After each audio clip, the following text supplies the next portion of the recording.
नमस्कार। और आज की इस खास चर्चा में आपका स्वागत है। आज हमारे पास कुछ बहुत ही दिलचस्प तस्वीरें और रेखा चित्र हैं और ये सब मिलकर मतलब एक पहेली की तरह लगते हैं। बिल्कुल। एक तरफ तो नीले आसमान में उड़ते हुए पक्षियों की एक बहुत ही खूबसूरत तस्वीर है हाँ, और दूसरी तरफ ध्यान में बैठे एक इंसान के शरीर पर बने कुछ अजीब से नक्शे हैं। हाँ, जिन पर कई सारे बिंदु और नंबर लिखे हुए हैं। ये किसी आम एनाटॉमी चार्ट जैसे तो बिल्कुल नहीं है। सही बात है।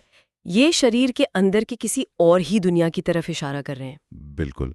इसमें एक तो वो 7 चक्रों वाला जाना पहचाना नक्शा है, लेकिन बाकी के रेखाचित्र बहुत ज्यादा जटिल हैं। हाँ, छाती, गले और सिर पर एक एक करके 13 से भी ज्यादा बिंदु दिखाए गए हैं। तो आज हमें यही पहेली सुलझानी है। इन सब का आपस में क्या कनेक्शन हो सकता है? और ये हमारी अंदरूनी दुनिया के बारे में क्या राज खोलता है, यही आज की हमारी खोज है। इन प्रतीकों को समझना और देखना कि ये हमें किस सफर पर ले जाते हैं। तो चलिए सबसे जानी पहचानी तस्वीर से शुरू करते हैं। ठीक है। ये ध्यान में बैठे व्यक्ति की रूपरेखा है और उसकी रीढ़ की हड्डी के साथ 7 अलग-अलग रंग के बिंदु हैं। ज्यादातर लोगों ने इसे कहीं न कहीं देखा होगा। हाँ, ये बहुत आम है। तो ये एक तरह से हमारे एनर्जी सिस्टम का मेन हाईवे है ना? बिल्कुल सही शब्द इस्तेमाल किया आपने। Main highway. ये 7 चक्रों का क्लासिक चित्रण है। अच्छा। योग और ध्यान की परंपराओं में इन्हें ऊर्जा का केंद्र माना जाता है। ये हमारी रीढ़ की हड्डी के सबसे निचले हिस्से यानी मूलाधार से शुरू होकर सिर के सबसे ऊपरी हिस्से तक। हाँ, सहस्त्रार तक जाते हैं। और हर चक्र हमारे जीवन के एक अलग पहलू को कंट्रोल करता है, जैसे सुरक्षा, भावनाएं, इच्छा शक्ति, प्रेम, संवाद और चेतना। बिल्कुल। तो क्या हम ये कह सकते हैं कि ये चक्र हमारे शरीर के सॉफ्टवेयर की तरह हैं, जो हमारे हार्डवेयर मतलब हमारे भौतिक शरीर को प्रभावित करते हैं? ये एक बेहतरीन एनालॉग है। बिल्कुल ऐसा ही है। कि अगर सॉफ्टवेयर में गड़बड़ी है तो उसका असर हार्डवेयर पर दिखेगा। हाँ, ये हमारे मानसिक और भावनात्मक स्वास्थ्य को हमारे शारीरिक स्वास्थ्य से जोड़ते हैं। इसीलिए तो जब हम तनाव में होते हैं तो हमारा पेट खराब हो जाता है, या जब हम दुखी होते हैं तो सीने में भारीपन महसूस होता है। अच्छा। वो सब इन्हीं ऊर्जा केंद्रों से जुड़ा है। पर यह समझना जरूरी है कि ये सिर्फ एक बुनियादी नक्शा है, एक तरह से एक स्टार्टर गाइड। और हमारे पास जो दूसरे रेखाचित्र हैं वो हमें इस हाईवे से उतरकर शहर की गलियों में ले जाते हैं। बिल्कुल। वो हमें दिखाते हैं कि ये सिस्टम हमारी सोच से कहीं ज्यादा लचीला और गहरा है। तो चलिए उन गलियों में चलते हैं। हमारे पास एक रेखाचित्र है जिसमें शरीर के ऊपरी हिस्से को ज्यादा विस्तार से दिखाया गया है। हाँ। इस पर कई नंबर वाले बिंदु हैं जो उन 7 चक्रों से अलग हैं। ऐसा लगता है जैसे हम किसी चीज पर जूम इन कर रहे हैं। सही कहा। अगर 7 चक्र देश के मुख्य शहर हैं तो ये रेखाचित्र उन शहरों की गलियों, चौराहों और शायद कुछ गुप्त रास्तों को भी दिखाता है। वाह, मुझे छाती पर बिंदु 1 जो पीला है और 2 जो लाल है दिख रहे हैं। ये दिल के बहुत करीब है। फिर थोड़ा ऊपर बिंदु 3 और 4 भी हैं। ये सिर्फ एक हृदय चक्र से तो कहीं ज्यादा जटिल लग रहा है। यहाँ क्या हो रहा है? यहीं पर यह नक्शा फैसिनेट करना शुरू करता है। बिंदु 1 और 2 का एक दूसरे के इतने करीब होना एक तरह की यात्रा या प्रगति का संकेत दे सकता है। यात्रा?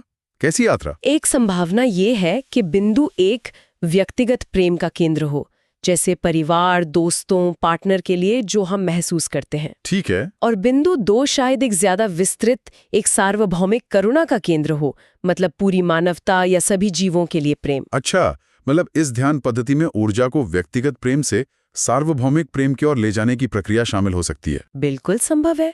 ये चेतना के विस्तार का एक बहुत ही व्यावहारिक तरीका हो सकता है, अपनेपन के दायरे को धीरे धीरे बढ़ाना। ये तो बहुत गहरा है। और अगर हम माथे की तरफ देखें तो कहानी और भी दिलचस्प हो जाती है। हाँ, क्योंकि हम आमतौर पर सिर्फ एक तीसरी आंख या आज्ञा चक्र की बात सुनते हैं। बिल्कुल। लेकिन यहाँ तो भौहों के बीच से लेकर ऊपर तक 4 अलग-अलग बिंदु हैं, 6, 7, 8 और 9। तो क्या इसका मतलब है कि हमारे पास 4 तीसरी आंखें हैं? नहीं, 4 आंखें तो नहीं है। लेकिन यहाँ जो सबसे बड़ी और गहरी बात छिपी है वो ये है कि ये नक्शा हमारी चेतना को एक ऑन ऑफ स्विच की तरह नहीं देखता। तो फिर कैसे देखता है? ये उसे एक बहुत ही संवेदनशील डिमर या एक साउंड मिक्सर बोर्ड की तरह दिखाता है, जिसे आप बहुत बारीकी से ट्यून कर सकते हैं। डिमर की तरह? हाँ। मतलब हम अपनी जागरूकता की रोशनी को कम या ज्यादा कर सकते हैं। ठीक यही। हो सकता है कि बिंदु 6 पारंपरिक तीसरी आंख है, जो हमारी सहज बुद्धि या इंट्यूशन को जगाता है। और बाकी के 7, 8 और 9? वो चेतना के और भी ऊंचे और सूक्ष्म स्तरों को नियंत्रित करने वाले फाइन ट्यूनिंग नॉब्स हो सकते हैं। अच्छा। ये चेतना को नियंत्रित करने की एक बहुत ही एडवांस्ड तकनीक की ओर इशारा करता है, जहां आप अपनी जागरूकता को अलग-अलग आयामों में केंद्रित कर सकते हैं। चेतना को नियंत्रित करना, ये हमें सीधे हमारे अगले रेखा चित्रों पर ले जाता है, जो पूरी तरह से सिर पर ही केंद्रित हैं। हाँ, एक सिर के ऊपरी हिस्से को दिखाता है और दूसरा पिछले हिस्से को। बिल्कुल। अब हम इस नक्शे के शिखर पर पहुंच रहे हैं। सिर के ऊपरी हिस्से वाले चित्र में बीच में SDK लिखा है, जिससे सहस्त्र दल कमल बताया गया है। 1000 पंखुड़ियों वाला कमल। कई आध्यात्मिक परंपराओं में इसे अंतिम मंजिल माना जाता है, चेतना का शिखर, परम चेतना का केंद्र। हाँ, यह वो बिंदु है जहां कहा जाता है कि एक व्यक्ति की व्यक्तिगत चेतना ब्रह्मांड की चेतना के साथ एक हो जाती है। लेकिन यहाँ भी एक पेंच है। इस सहस्त्र दल कमल तक पहुंचने से ठीक पहले 2 और बिंदु हैं, 10 और 11। ये दरवाजे के पहरेदारों की तरह लग रहे हैं। बहुत अच्छी उपमा है। हो सकता है कि ये वो अंतिम 2 ताले हों, जिन्हें खोलने के बाद ही परम चेतना का दरवाजा खुलता है। या शायद ये उस परम अवस्था के 2 पहलुओं को दर्शाते हों, जैसे कि शून्य और अनंत, या शिव और शक्ति। ये उस अंतिम अनुभव के अलग अलग स्वाद हो सकते हैं। ये सब एक बहुत ही गहरी तस्वीर बना रहा है, लेकिन अगला रेखाचित्र देखकर मेरा दिमाग सच में चकरा गया। सिर के पिछले हिस्से वाला? हाँ, सिर के पिछले हिस्से पर भी बिंदु दिखाए गए हैं, 11, 12 और 13। सच कहूं तो मैंने ऐसा पहले कभी नहीं सुना। ये वाकई अनोखा है। मेरे मन में पहला सवाल यही आया कि कोई इन पर ध्यान कैसे केंद्रित कर सकता है? हमारा पूरा ध्यान तो हमेशा आगे की ओर होता है। और आपका यही सवाल इस नक्शे की सबसे अनोखी बात को उजागर करता है। ये हमारे सफर में एक नया आयाम जोड़ देता है। नया आयाम? हाँ, ये बताता है कि आध्यात्मिक यात्रा सिर्फ नीचे से ऊपर की ओर एक सीधी रेखा में नहीं है, ये आगे से पीछे की ओर भी है। आगे से पीछे? इसका क्या मतलब हो सकता है? सोचिए, हमारे पीछे क्या होता है? हमारा अतीत, हमारी यादें, हमारा अवचेतन मन, वो सब कुछ जो हम अपने साथ लेकर चलते हैं पर जिसे हम देख नहीं पाते। अच्छा। ये बिंदु 11, 12 और 13 हमारे मन के उन्हीं गहरे अनदेखे हिस्सों से जुड़े ऊर्जा केंद्र हो सकते हैं। तो ये नक्शा ये कह रहा है कि सच्ची जागृति के लिए सिर्फ ऊपर उठना ही काफी नहीं है, बल्कि हमें पीछे मुड़कर अपने अवचेतन में छिपी चीजों को भी समझना और सुलझाना होगा। बिल्कुल, ये चेतना के एक ज्यादा संपूर्ण मॉडल की ओर इशारा करता है। ये कहता है कि आप अपनी परछाई को पीछे छोड़कर आगे नहीं बढ़ सकते। वाह! आपको उसे भी साथ लेकर चलना होगा, उसे भी रोशन करना होगा। ये इस पूरी यात्रा को 2D से 3D बना देता है। चेतना का एक 3D नक्शा, ये तो सोचने वाली बात है। ठीक है, तो इन सभी तकनीकी बिंदुओं, चक्रों और इस आगे पीछे की यात्रा के बाद चलिए उस पहली सबसे सरल छवि पर वापस लौटते हैं। नीले आकाश में उड़ते पक्षियों का झुंड। हाँ, ये इन जटिल रेखा चित्रों के साथ कैसे फिट होती है? ये देखने में सरल है, लेकिन शायद ये इस पहेली का सबसे जरूरी हिस्सा है। कैसे? वो सारे रेखा चित्र कैसे करना है उसकी गाइड बुक है। ये तस्वीर बताती है कि ये सब क्यों करना है। ये मंजिल है। मंजिल यानी आजादी? आजादी, हल्कापन, बंधन मुक्त होना। सोचिए, जब कोई साधक इन सभी 13 बिंदुओं को समझकर उन पर काम करके अपने अंदर की उलझनों को सुलझा लेता है, तो उसकी चेतना कैसी महसूस करेगी? ठीक उन पक्षियों की तरह, सांसारिक चिंताओं, अहंकार और सीमाओं के पिंजरे से आजाद होकर चेतना के अनंत नीले आकाश में उड़ान भरती हुई। मतलब रेखाचित्र प्रक्रियाएं हैं और ये तस्वीर उस प्रक्रिया का परिणाम है। बिल्कुल। ये एक बहुत ही सुंदर कनेक्शन है, लेकिन मैं इसमें एक और चीज देख रहा हूँ। ये पक्षी अकेले नहीं उड़ रहे हैं, वे एक झुंड में हैं। वे आजाद हैं, लेकिन वे एक साथ हैं। क्या इसका भी कोई गहरा मतलब हो सकता है? ये एक शानदार अवलोकन है और ये बहुत महत्वपूर्ण है।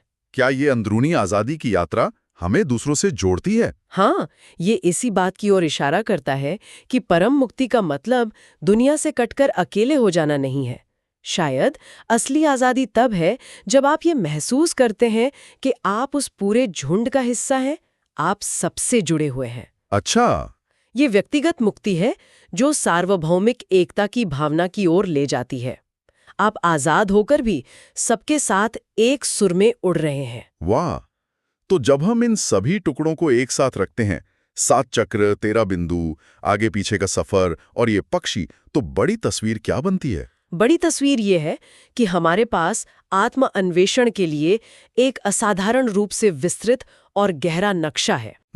ये 7 चक्रों की बुनियादी नींव से शुरू होता है, फिर छाती में भावनात्मक केंद्रों की परतें जोड़ता है, माथे पर चेतना को ट्यून करने के लिए नॉब्स देता है, और यहाँ तक कि हमारे अवचेतन तक पहुँचने के लिए एक पिछला दरवाजा भी दिखाता है। बिल्कुल। और ये सिर्फ एक सैद्धांतिक नक्शा नहीं है। नहीं, ये एक व्यावहारिक गाइड जैसा लगता है। हाँ, ये आध्यात्मिक विकास के लिए एक रोड मैप है।